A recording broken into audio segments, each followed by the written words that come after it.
Good day.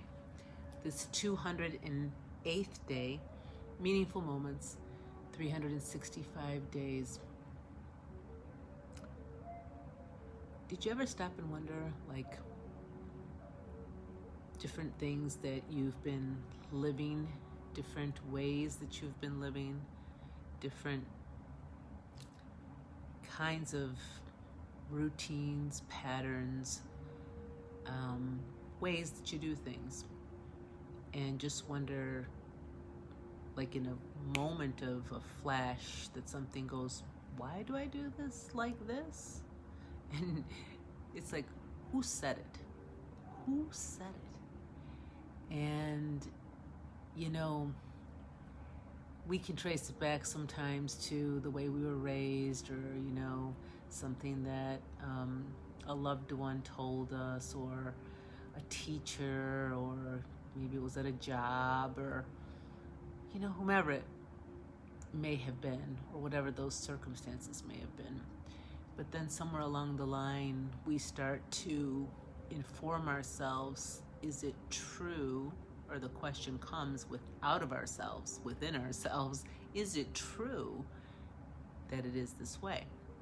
So the meaningful moment for me today was along those lines. I was working and doing different things and, involved in different tasks, and all of a sudden I thought to myself, I'd really like to maybe stretch.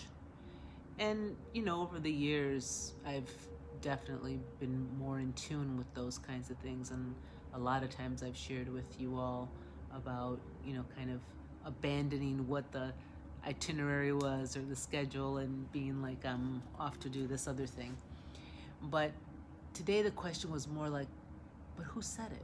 Who said it was like that? Where did it even occur to me that perhaps I could lay down, or it wasn't okay to lay down, because there was even a question like, well, I shouldn't lay down, or whatever that might be. And, I found myself here on the ground, right here, and just thinking to myself, how lovely of a moment. And it made me think of recently a friend of mine who does a lot of these Instagram lives and Facebook lives too, I believe. Katerina Del Falco with Return to the Table movement, and her family goes away back to her husband's country in France for a few months out of the year, the summer or something like that. And my husband just came back from Italy, and the different customs that people have, and the idea of other countries where they take that break in the afternoon or whatever that might be. And that's just like one simple example or situation where people, we can see, it's not just a person or something, it's a whole culture that does things differently. And a lot's come up for me as I've been shifting things with our meals and our food. And a big one that came up was switching to more of a opportunity to have that activity of ketosis going on, so that the brain can actually begin to burn more of the fats for fuel rather than sugar. So that involved, eliminating sugars, but also having longer periods of fasts, meaning, stopping eating at a certain time before I eat again. And I have it now to where I'm really eating one main meal between 12 and 6 p.m. and then waiting till the next day at noon. And, my mindset, I don't think would have allowed me to think that that was okay at some point, or maybe it was just where I was, vibrating in my own frequency of consciousness and the energy involved at that time.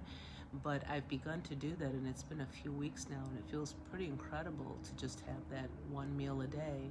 I'm not finding myself craving or having the tendencies that I had once been told was because I was hyperglycemic and I needed to have something to kind of boost my energy up.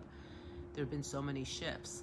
Now, that might have just been me, but then I take my husband, and he does not, carry necessarily the same looking at the knowledge and researching all of those things, and he's just kind of watching and observing the changes that I'm going through. And the clarity that's coming more for me. And he is so supportive in so many ways and decides that he's going to try it too. So he's been moving in that direction and weaning from eating at 6 p.m. and waiting to have lunch as his main meal, and then just maybe something lighter, later before 6. And it's amazing. And in waking up, we had this feeling of like a lot of energy, and realizing that our digestion and our gut brain is telling us something, and it's different than what it was being told before, or how we were making it having to work, I think, like a work mule to eat, and snack later in the evening, or whatever that might be, or heavier foods later.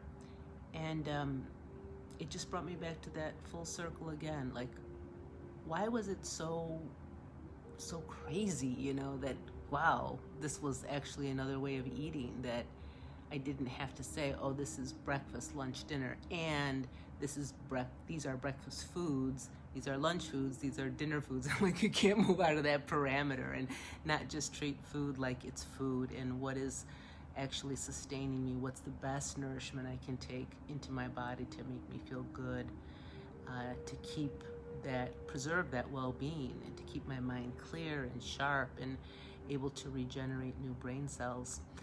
All those kinds of things. It's a good life, so much to learn. So if you're finding yourself at some point in your life asking those questions, like they're springing out of your own self, and you're wondering, who said that?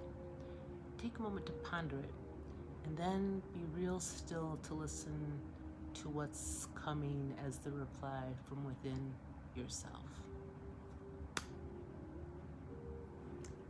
Aho, friends.